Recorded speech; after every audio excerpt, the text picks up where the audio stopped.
and I'm delighted that she agreed to come out to Lasell to meet all of you tonight. She's probably the most well-known and the most famous professor at the Boston University College of Communication. She's known nationally for all of her work. She actually won the Helen Thomas Lifetime Achievement Award from the Society of Professional Journalists. And if any of you know anything about journalism in America, Helen Thomas was probably the most famous long-term journalist covering Washington politics. And for Caryl to win that award is a very high national honor that very, very few professors or journalists have ever received.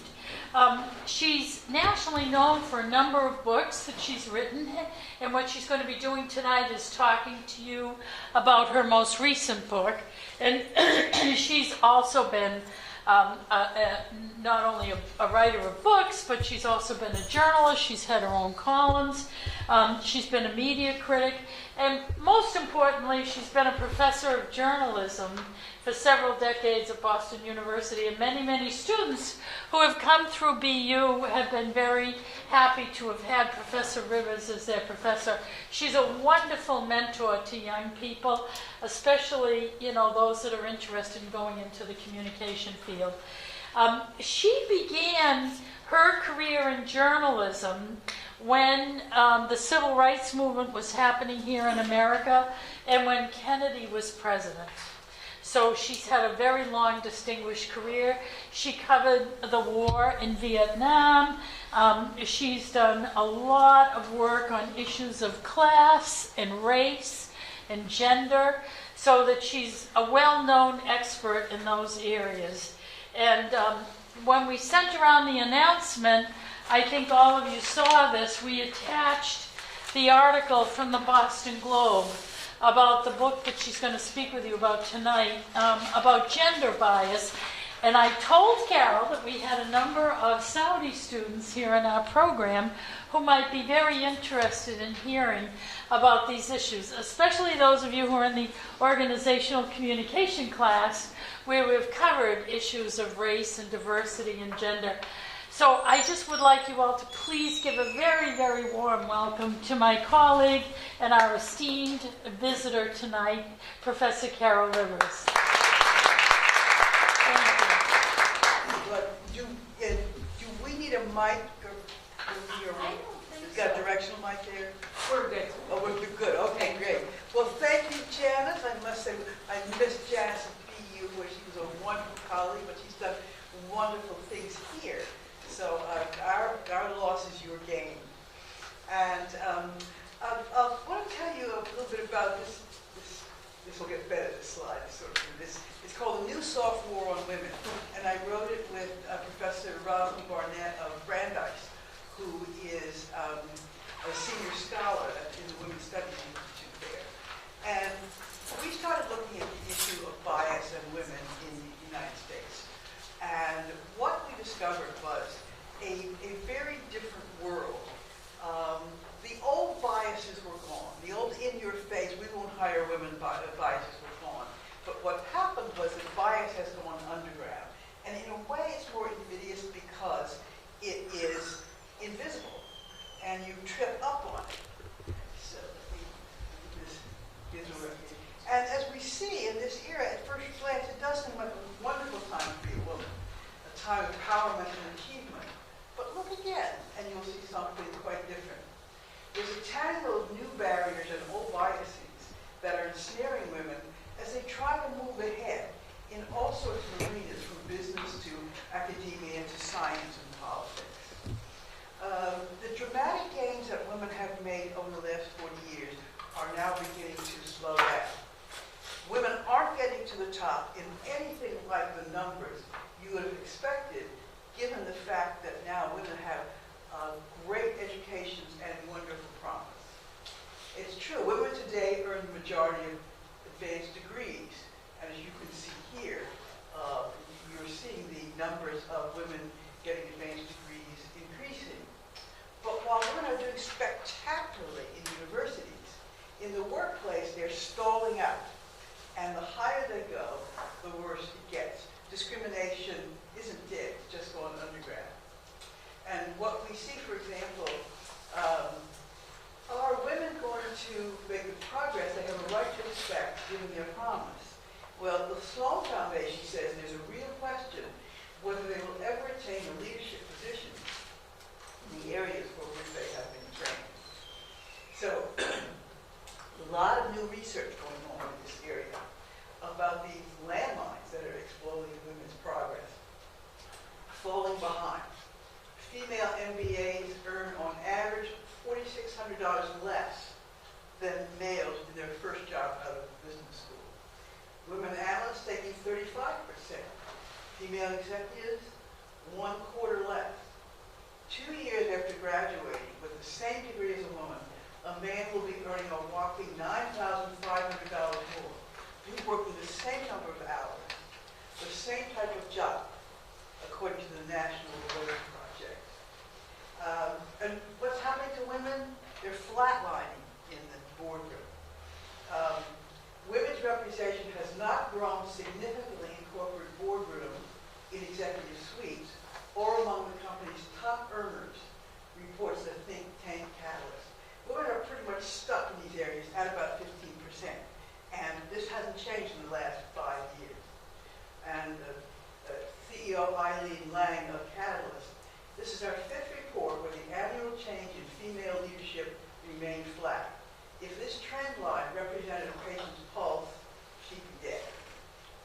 So you're seeing the stalling out during the 90s, these gains, early 2000s, and now what we're seeing is this downhill pattern. Women start out behind and never catch up. Even if they graduate from elite universities, female Harvard graduates earn 30% less than their female peers. And you can see this pretty dramatically. Look at how the men, as they move along the workplace, look how they go up. But here's the women. And you're seeing that they are advancing a little bit, but pretty much stalling out as they move up into the higher arenas. Women still earn about 77% of every dollar men earn, and the White House Forum said this figure had not changed in the past year or in the past 50 years. That's astonishing. In 50 years, women's overall salaries and pay has not gone up. Here's another one. In the late 80s, male physicians earned 20% more in annual salary than their female counterparts. By the late 2000s, that grew to a 25.3% gap, a difference of $56,000 per year. These are big numbers. So you're seeing this kind of pattern across the board. And why is this happening? Well, people say children prevent mothers from focusing on their careers. In fact, we have research showing that women who do not have children and those beyond childcare years haven't advanced either. So it isn't the fact that the women with kids fall back and the other women move ahead. The other women aren't moving ahead either. Women rarely sit in decision-making positions in medical schools, teaching hospitals, research institutes, or professional organizations. And why? One of the reasons is the stereotypes are still enormously powerful.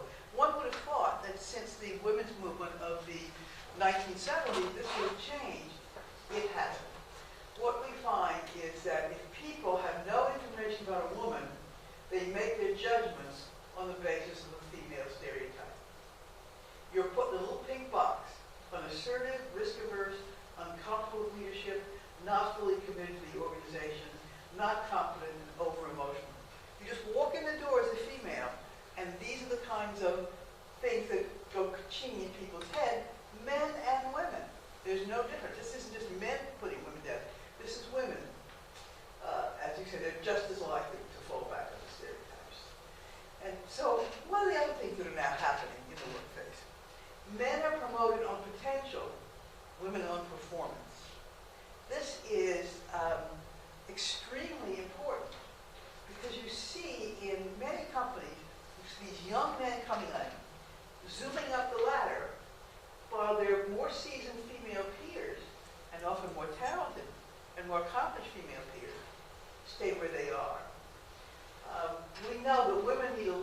stronger track record because they're being judged on what they have actually done. For promising men, research shows potential wins the day, according to a report by the consulting firm McKinsey. What's happening? What's happening is in many places is the people in power are men, and they see the young women come in, and they see the young men coming in, and they identify with the young men. Ah, he reminds me of me 20 years ago. And so the men get the sort of star potential, even when they haven't done a day's work yet, while the women who are stellar are not getting that position. I had a conversation with a woman I know who was the #2 editor of a major American newspaper. And basically her boss, who was getting older, had stopped doing much, and she was running the section. Everybody thought she was terrific. She was a wonderful editor. And then the job opens up, and she thinks, of course, I'm going to succeed. And suddenly she finds out a 27-year-old man has been hired as her boss. And she asked me, and she said, why did this happen? And the man said, oh, well, he reminded me of me when I was 25. So this happens. This has gotten institutionalized in more places than you would imagine. We also see no credit where credit is due. And there's a wonderful psychologist at NYU named Madeline Heilman, and she says, well, it's not absolutely crystal clear which member of a male or female team is responsible for the team's joint performance. Credit is far more often given to the male than the female team member. Female members were rated as being less competent, less influential, and less likely to have played a leadership role in work on the task. And this is often true when the woman has been the senior person, when the man has been very junior. And my co-op and I interviewed a lot of women in a lot of different fields, and we heard this story over and over and over again. Here's a lawyer. She worked on the project with a younger man. My hard work and strategic decision making led to our client winning and to attorney fees. When my male teammate reported our success to the shareholders, I was only CC'd on email and was given no credit. And we found this just so often, where women were just sort of grinding their teeth saying, I did the work. You know, everybody knows I did the work, but when we went to the editors or the board meeting or the seniors, they didn't talk to me. They addressed the man as if he had done the work and I was kind of the secretary. So it is really important, because if you don't get the credit for the work you do, you're not going to move. And we see this as a major, major issue. This one is a biggie. It is one of the major stumbling blocks for women. When they are clearly competent, women are also judged to be unlikable.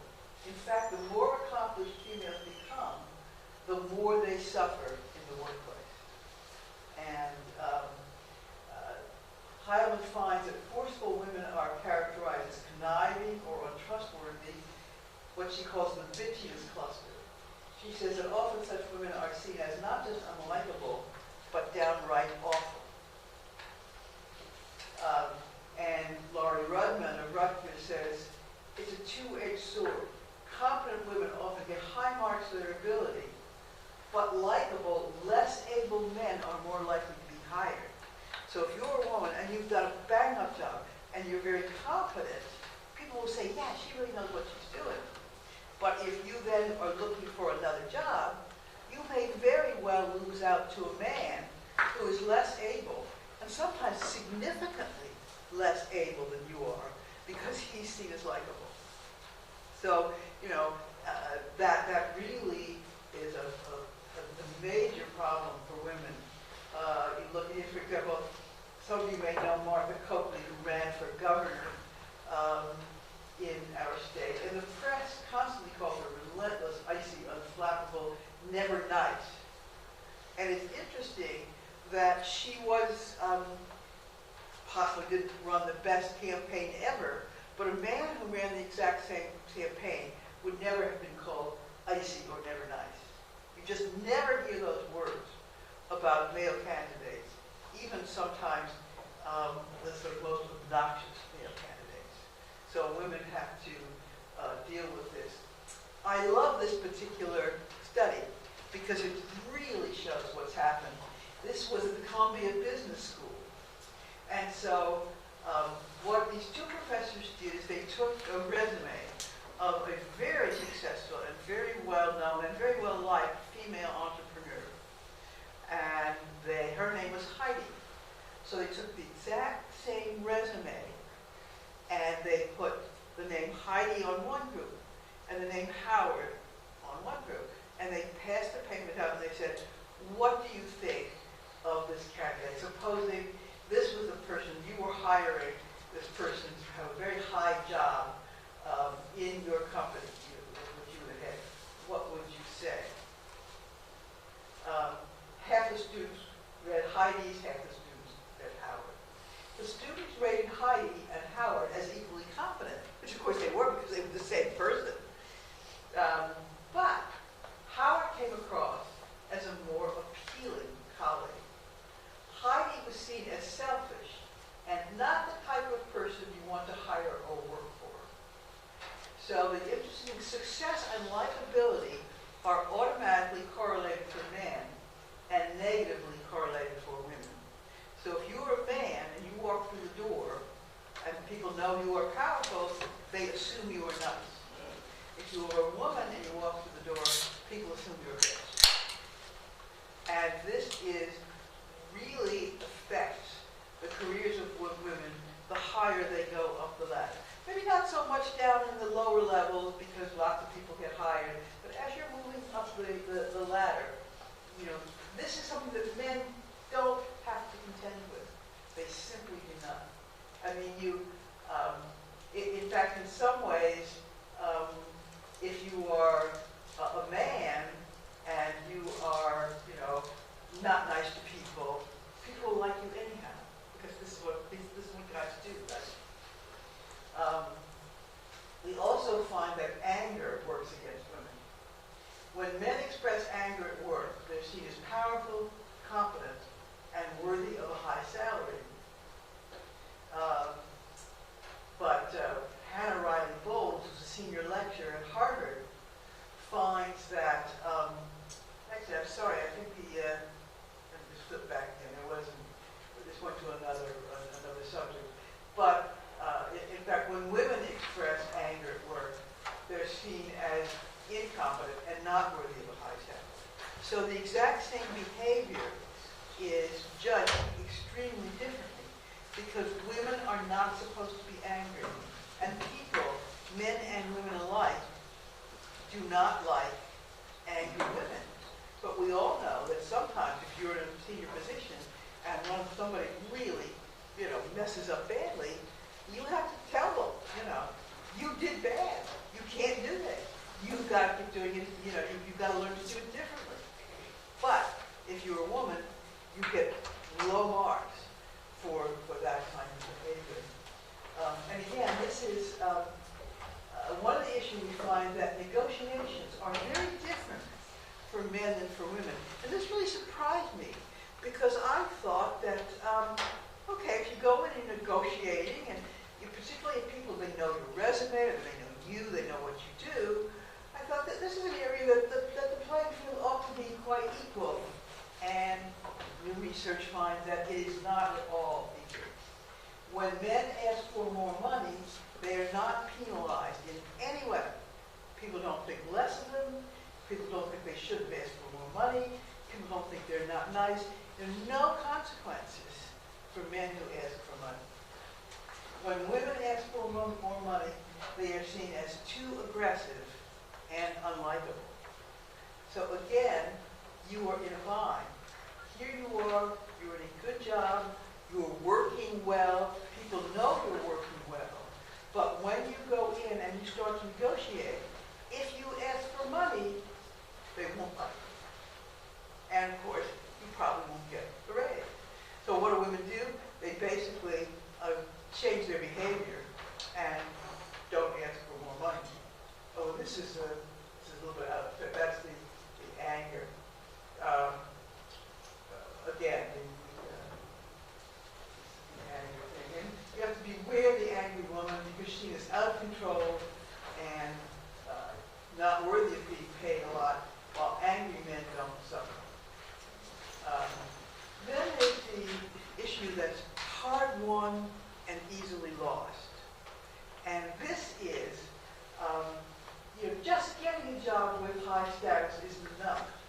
you have to keep it.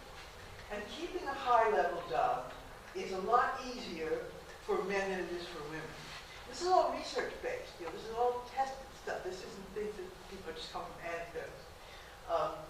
Men's mistakes are often forgiven. Women's aren't.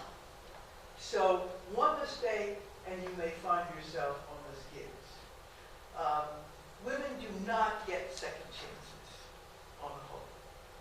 And this is particularly true in science and technology. When they fail, their goose is cooked. And this comes from a huge, big project from all these companies, IBM, Microsoft, Dell, and Cisco. In tech firms, the way they get promoted is to do a diving catch. If you know about baseball, that you grab the ball and you stretch out.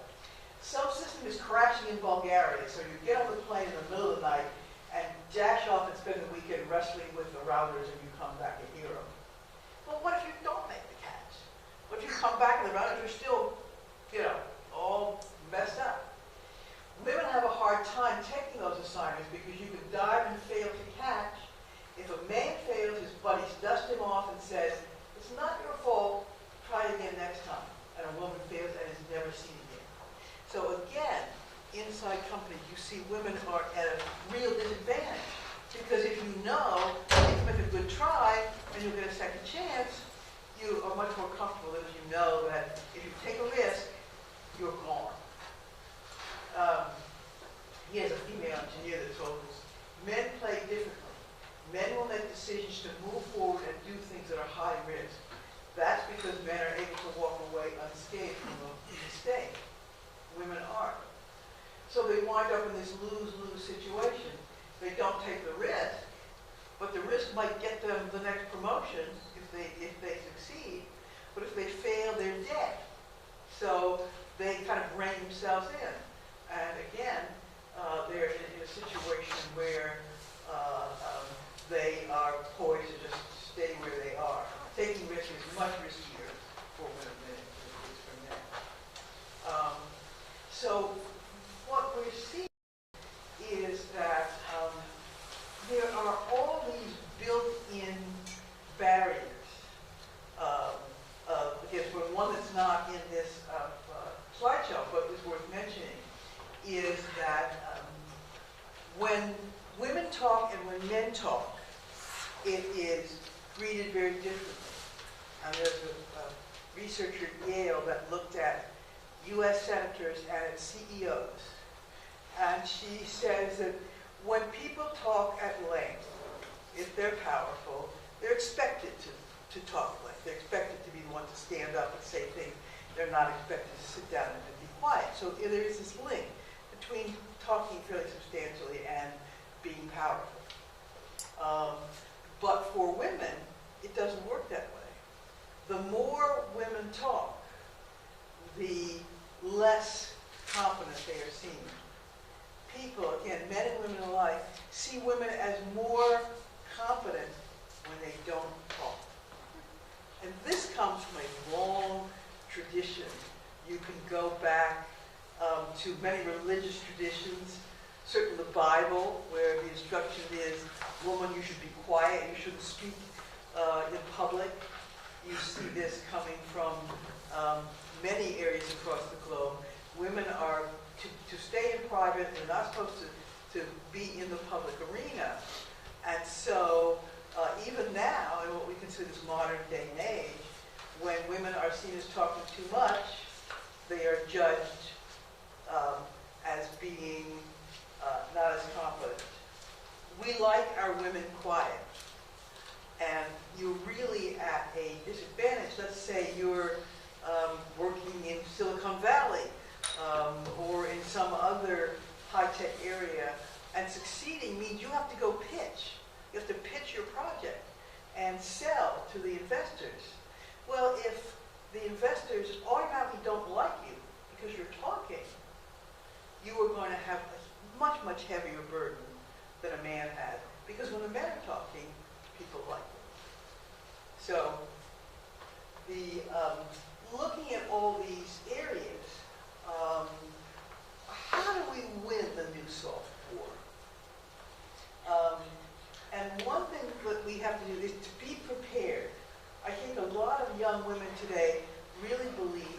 and my students, women believe this is all over. All this discrimination stuff, dead and gone. We're equal, playing field's equal, so we don't have to worry. And so what happens is women sort of start off at a run, and they're going along fine, and wham, they suddenly run into that wall they didn't see. So the first thing to understand is you have to know it's there. Because one thing you don't want to do is to run into it, and go crashing into something you don't expect. We also find that you have to talk yourself up. You have to promote yourself. You have to find ways for people to know who you are and what you can do. Because if you know that when they look at you as a woman, they see unassertive, passive, not confident, that you have to find ways to get the message across that that's not you. And what we find is that very often, the women superiors don't know about the achievements of their female employees, the very things that men get rewarded for. And sometimes that's because women say, I don't want to push myself, I don't want to brag, that's not feminine, that's not nice, so I won't mention to my boss that I just won this great award or that I just did this terrific project. I'll just hope maybe that he can learn this sort of secret to his brain by, brain waves. And you can't blame the supervisor for not promoting you if the person hasn't gotten relevant information. So here's this catch-22 again, because when you start to promote yourself, you get into the dislike category. So it's damned if you do and damned if you don't. But I think, given the fact that you'll get nowhere if you don't let anybody know what you've done, it's better to take the risk to try to tell people what you have done, what your accomplishments are, because at least that way you will get noted. And by the way, one way you can do it is to have other people tell your supervisors. If you've got somebody who really knows what you can do, instead of you feeling I have to go in and tell what I can do, recruit other people who will walk in and say, did you just know what, Jacqueline S. did? She did this. So there are ways you can find to get around the idea that people don't like self-promoting women. Get other people to promote you, but make sure that the information gets out. And one thing I think that is also good to keep in mind, you may not always be liked by everybody. And it is harder for us as women not to be liked, because we've been told all our lives that we have to be liked. In the second grade, we grabbed a block from another kid. The teacher would stomp on us and say, give that back, you're not being nice. Whereas in many cases, the boy who grabbed the block from another boy, boys will be boys. So very early ages, we are told you've got to be liked by everybody. But you might keep in mind that you don't have to be liked by everybody. And guess what? You can't take care of everybody. And I think it's when you start to realize that, yes, you want to be nice when you can, you certainly want to be empathetic, but you don't want to feel like you're the one that has to make everybody happy, and that if you were disliked by somebody, you have failed. In some cases, when you're disliked by somebody, it's because you're doing your job.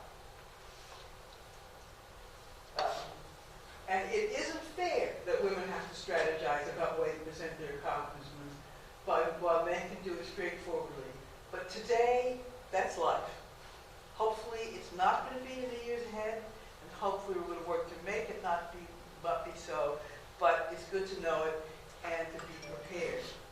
And make sure the information gets you out of that little pigeonhole of the female box. That's where you don't want to be, wind up in that little box.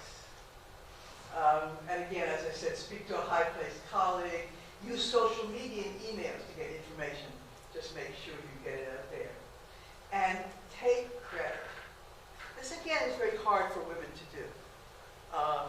I've seen women I've seen them in faculty meetings where the chair will go around and say, well, everybody, what have you done last month? And I see a woman who has had a book published or had a terrific journal article, and that woman does not speak up. The men never not speak up. I've never seen a guy sit there when he's just published a book or done something trivial, where he doesn't get up and say, hey, guess what? You know, I just did so-and-so. I have never seen a man not do that. I have seen many women not do it. They just don't want to speak up and take credit. And guess what? They don't get credit. And that can rob you of deserved promotions and, well, as many thousands of dollars. Because the man who is not as competent, not as smart, and not as deserving as you will be claiming credit. He'll be going up. You'll be staying this way or going down. Another thing you have to do is throw your hat in the ring. That's extremely important. Managers at Google report that special efforts must be made to persuade women engineers to nominate themselves for promotion. One of major American companies, all employees are encouraged to nominate themselves, and men jump at the chance, often before they are ready. But women have to be pushed. So, you know, if you're at Google and you want to get what's coming to you, and you look at the men who are jumping up and saying, me, before they're ready, you may be disdainful and say, boy, are they jerks? Guess what? The jerks may get the job that you deserve because you wait too long to jump up and say, me. And if you're angry, one of the things that we find out that we know a woman's anger makes her seem uncontrolled and irrational. But if she gives a good explanation why she was angry, then people will understand. So it's important if you are running an operation and you have to ream somebody out, that you explain to the other people that were present. Say, look, you know, I'm sorry I was angry, but here's why. This person just embezzled $47 million from the company, and I really had to deal with that situation. So again, it's giving people information. In the competent but unlikable problem, companies themselves really have to intervene. It's really hard for you to go around and say, I'm really likable, you know, I'm nice. It's just a very awkward thing to do. Sheryl Sandberg, who is the COO of Facebook and who wrote Lean In, she says, I believe this bias is the very core of why women hold themselves back. The solution is making sure everyone is aware of the penalty women pay for success. And she said that at Facebook, a manager got feedback that a woman who reported him was too aggressive. But this comment did not go into her review. Why? Because the manager asked the person who was giving the report, if this man had done things, the very same thing, would you have considered him no aggressive? And the person said, no. Because he or she, I'm not sure, was speaking out of bias. And they suddenly realized, I wasn't really giving an accurate report. I was giving a different report to this as a woman than I would as a man. And Sandberg says, by showing both men and women how female colleagues are held to different standards, we can start changing attitudes today. And we have to, because we know that, you know, in companies, the more women you have at the high level, the better the companies do at the bottom line. This is, as we say, there's things individual women can do, but they can't win what we call the new soft war on their own. There's systematic changes that are needed. Here's one thing. Corporate diversity programs have lots of buy-in, but they don't work. While 90% of companies have gender diversity programs, they're ineffective. Why? Because they're wallpaper. They're not supported. They're not supported up in the C-suite where the top people are. At the lower management levels, only 17% of managers supported diversity programs. Well, how much diversity are you really going to have in a company which has these wonderful mission statements? But this is the real truth. And so we have to make sure that people, when they have these programs, they actually make them work. I mean, can you imagine for a young woman if you run into a manager whose mindset is that women don't have what it takes?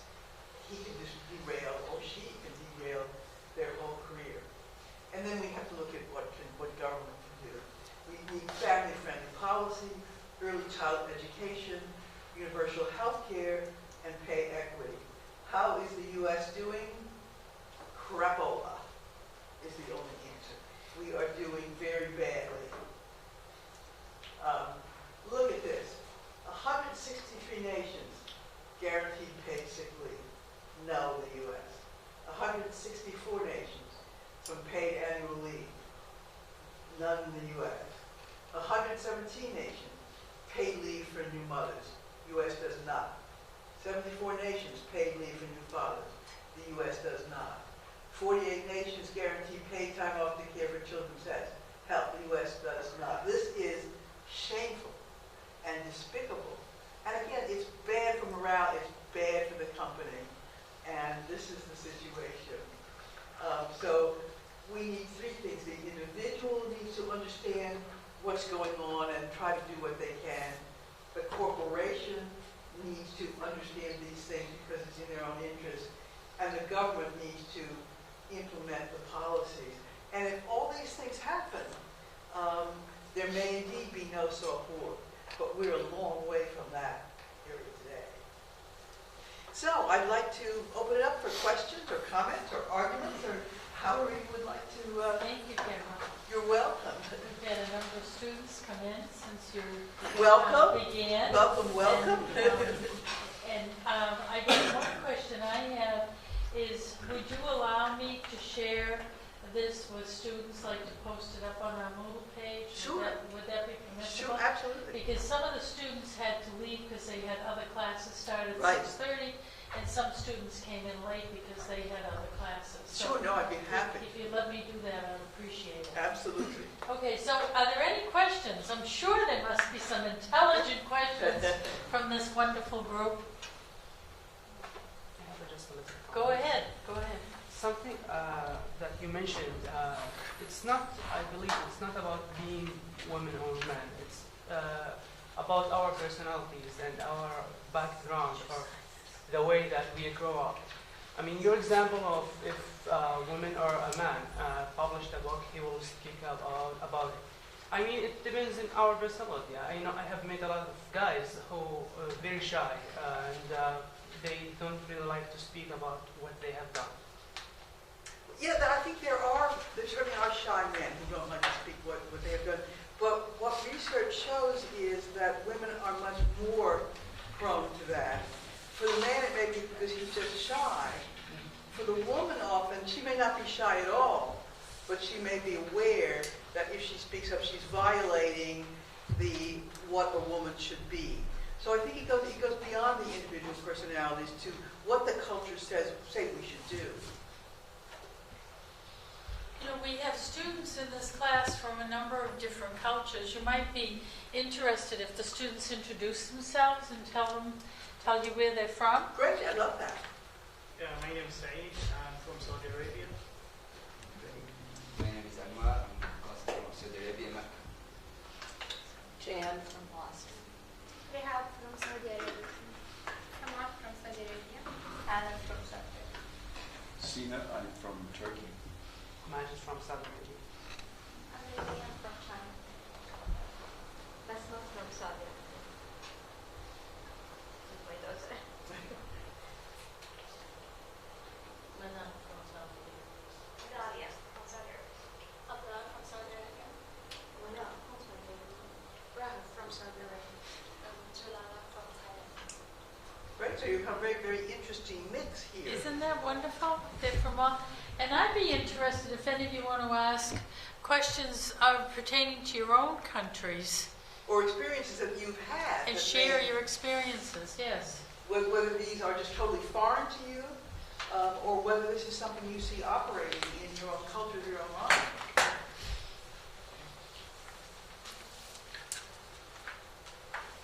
Do you all feel very comfortable speaking up and telling everybody what you've done?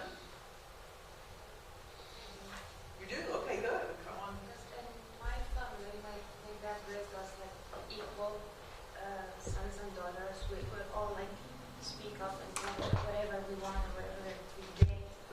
And I think that speak up everything I want. I tell people whatever I did or done, I will have done. I never been shy. And that's great because families, as we see, families can override some of these cultural prohibitions because they're all out there in the ether. But if your family, the people who are closest to you, say, no, no, no, don't listen to that noise around. You do, what you should do. That can override that. So that's a hopeful sign too. How about other folks? Do you feel at all uncomfortable speaking up, or you just speak up right off the bat? Share my experience. In Thailand, we have Thai culture is kind of different. My family, we raise children equally, but some of Thai family they most of them they support boys, but not the girls. The boy is sort of the more privileged Yes. child, and this is still common in the United States. It used to be almost always the case that, say, parents had two children, and if there was limited funds, the boy would go to college, and the girl would not. In fact, one of my best friends, she had a twin brother, and twin brother was not a great student. She was a bang-up student, top of the class. And yet when it came time to go to college, he was sent to 4 years of engineering school, and she was allowed to go to the University of Michigan for 1 year. After that, she had to find someplace free. And I think this is less true now, because I think families are seeing their girls as needing education, but there is still the male is usually the privileged one. The idea is, if we have to make a choice, we'll choose the male. If we've got tons of money, we'll send them to the boys and the girls, that's fine. But when it comes to a choice, the boy gets sort of the first place. And that's common, I think, in many cultures. Are there any perceptions from some of the men in the class? Do you feel comfortable about speaking up about your own accomplishments? What do you think? For me, I have no problem to say. I'm not shy, but I believe in action speak louder than words, so I would like to speak about it. You'd rather show people what you Yes, what exactly. you do. This is what I believe, not about being shy or something. Right, and in fact, it works. It can work for men or women, but it does work better for men because people kind of assume. The assumption is when you walk in the door, you walk into the male stereotype, and the male stereotype is if you are assertive, you're competent, you're not passive, you're in charge. So you often sort of get that assumption when you walk in the door, and that's useful. So it may be that you don't have to brag as much, or because there's an assumption that you're going to behave in a certain way. Sean, were you going to say something? In Turkey, there's a professor, Çiğdem Kağıtçıbaşı, who's done a lot of research in Turkey. In Turkey, women are kind of repressed. However, some of her findings show that once they get over a certain threshold,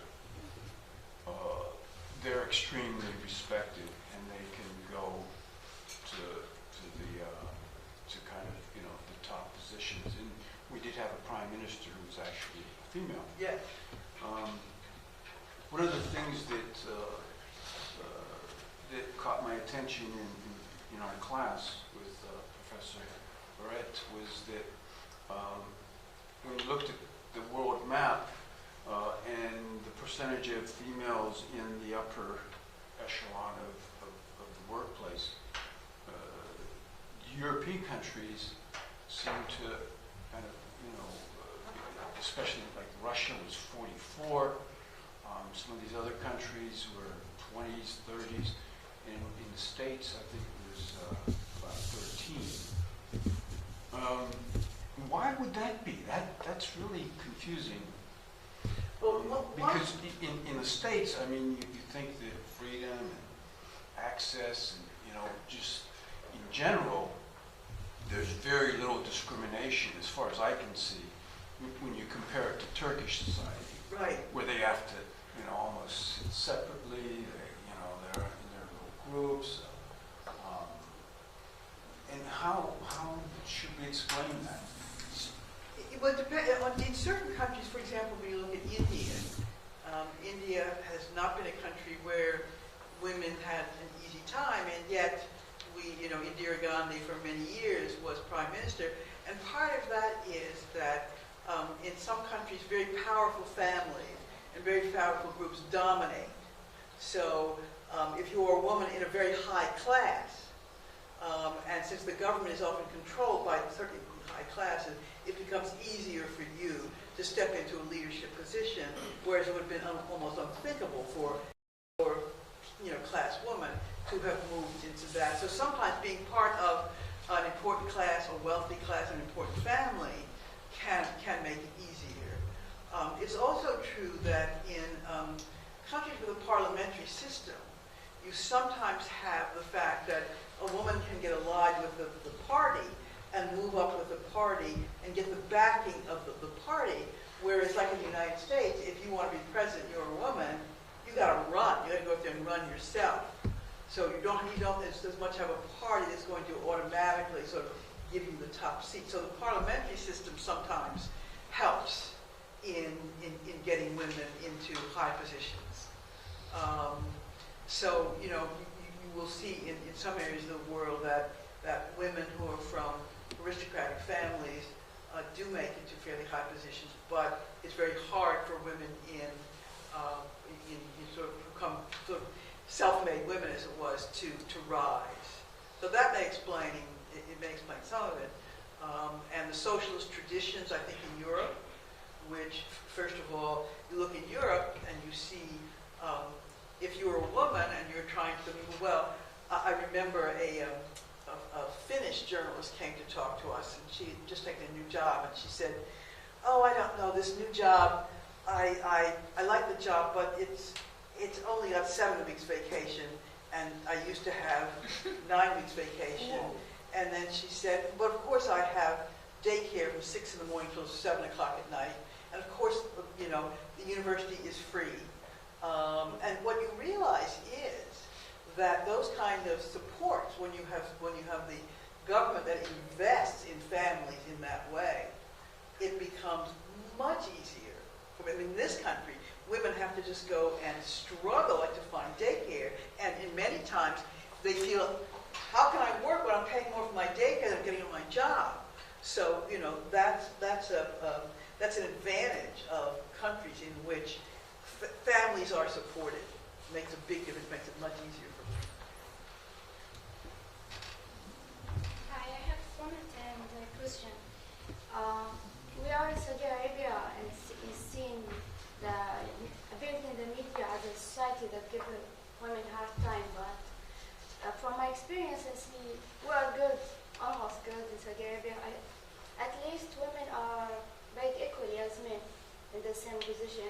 So that surprised me when I first came here. So you do have equal pay, more equal pay in Saudi Arabia. Yeah. That's very interesting. They have that in Saudi Arabia more than we do in the U.S. We talked about that in class. It was very surprising for some of the students to hear that American women only make 77 cents for every dollar that an American man makes in the same position. And I told them a story at BU about how I was promoted in the year I was promoted, when another male professor was also promoted, and I had 4 degrees, including a doctorate and 2 masters. He had 1 master's degree. He was doing the same thing I was doing. We all do the same thing at BU, teach. And he was making almost twice what I was making. And I was astounded when he told me he was disappointed that he didn't make it to a certain figure, and my salary was just almost half of his. That's exactly my experience at Boston University. At one point, they issued, what for the range of the salaries in our college, they didn't tell you what X person made. But what I discovered was that as a full tenured professor, I was making the median salary for an associate professor in college. Yeah, see, this is that's what, after I left BU, there were a group of women in the sociology department that sued because they were making about 40,000 less than the men were making at the same rank, and that they did win the lawsuit. But by the time I had left BU, it was too late to have a lawsuit. But that's what Peggy DeFleur and a number of us females discovered, that we were making about half what the men were making at the same rank and doing the same thing. And Mel, who was chair at that time, had seen the salaries, and he was shocked at what had happened. But this is what I shared this with the students so that they know that even in our day, in our time, it hasn't gone away. It's what you're talking about, the soft war on women.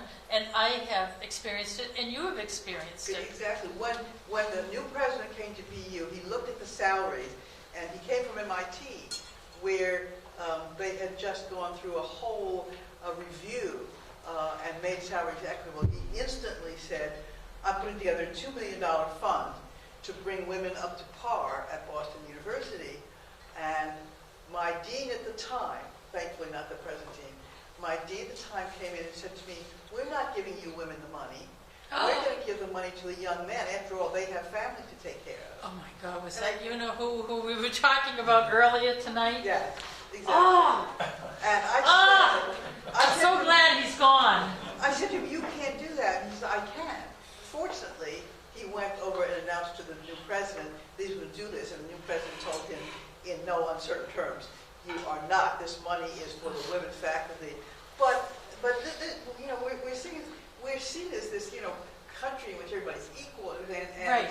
It is, as far as women are concerned, it is far from equal. Right. Very far. Well, one of the other, in the organizational communication class, they have a case of a woman who's been able to achieve the highest levels of power in her country, which is a Harvard Business School case with Margaret Thatcher. And she advanced in the way that you described about her party got behind her, Right. and also, she studied and so forth, and she had a different system. But we find it very unusual that in other countries there are women who make it to the top in terms of political power or CEO, and they're not here in America getting to that point. I mean, Hillary has tried, but she hasn't made it there. Right. We don't have any female politicians who have Golda Meir in Israel, and Gandhi in India, and Thatcher in England. So there are other countries. And what about Queen Noor in Jordan? Right. She has really taken on a leadership role that is admirable. She's fabulous, Queen Noor. But this is insidious here in America, that you're right, the soft war on women is still present in our society.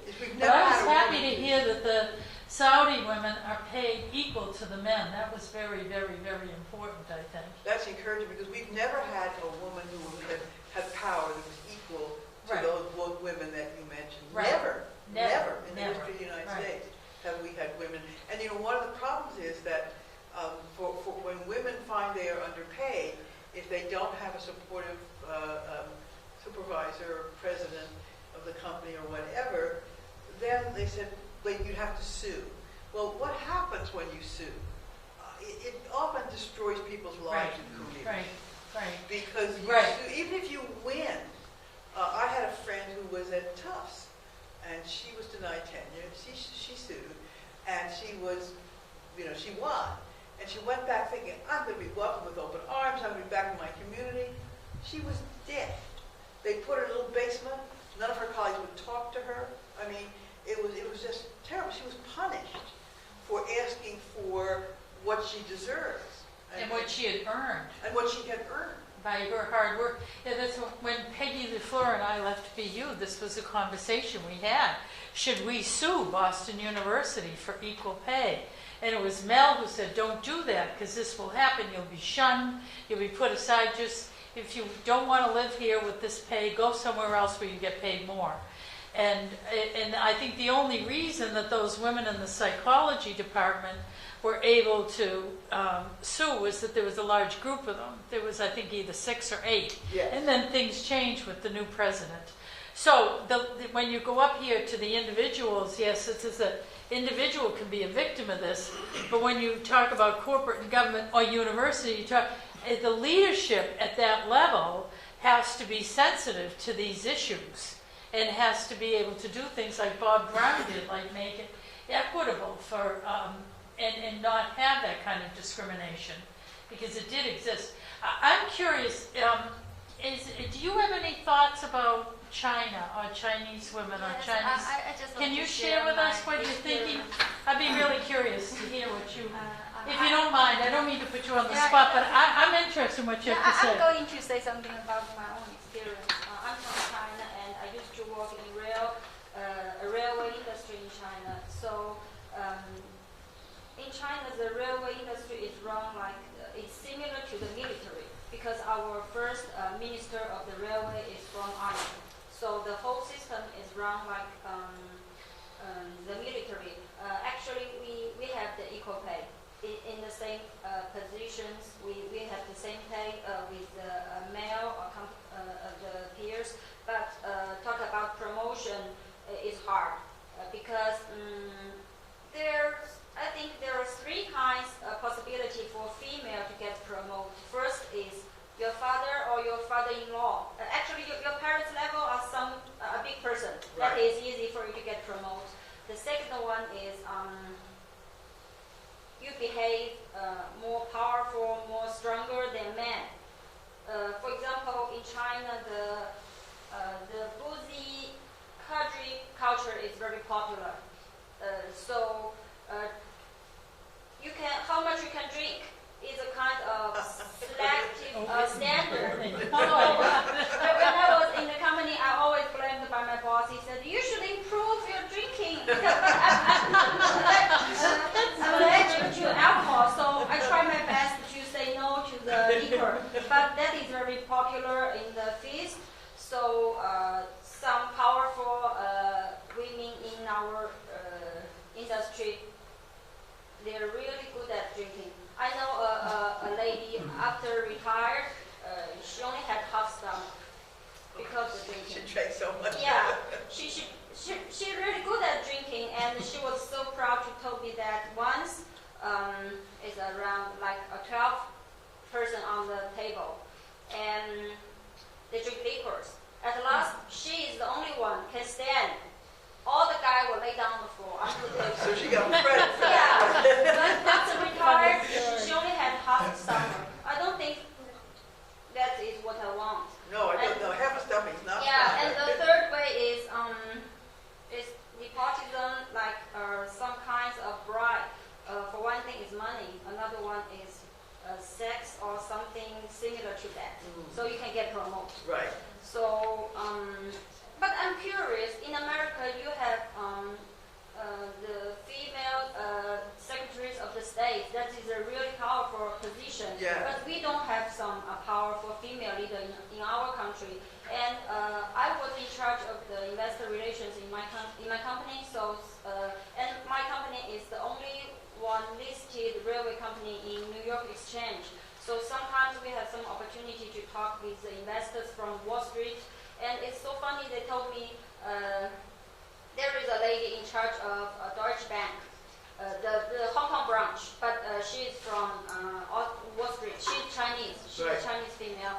And from her appearance, she's really elegant and well-educated, behaved.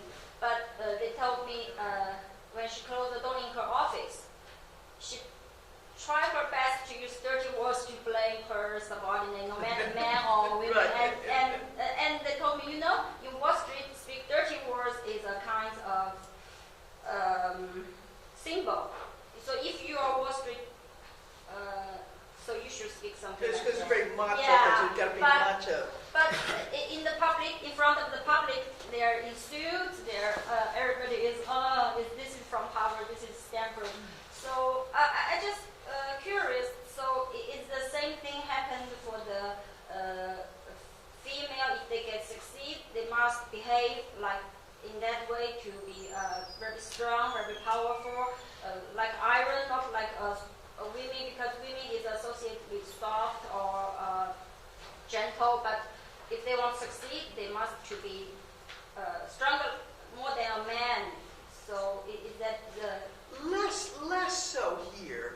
Yeah. I mean, I think you do find, for example, a lot of women who want to get up and learn to play golf. Right. Because then they can go out and play golf with the men, and they can chat, and they can talk, and they can get information.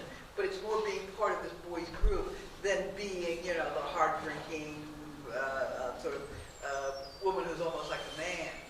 I do have a number of students from China, and one of the things they tell me is that they want an American degree because they feel that an American degree will get them. There's still, sex discrimination. So if they go in against a male, candidate, and they have an American degree, they might get a nod. So they see that as being very useful. Yeah, in the past, but now a lot of parents send their children to study overseas. So if they don't have the work experience, overseas work experience, actually they're not so competitive as the domestic graduates, because they don't have the Nepolism, the relations with the companies. They haven't built up the kind They lack the experience, like internship in the domestic companies. Right. And the things I learned here is totally different. So to some extent, it's totally different from China. So they cannot match perfectly.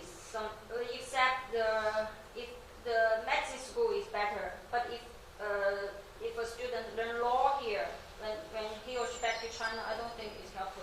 Except they work in a big law firm for the overseas department. But they haven't made the local domestic sort of political friends and connections. Yeah. And things. Yes. And that's. So some friends ask me, is it good to send my child to study overseas? I said, depends what kind of development of future you design for them.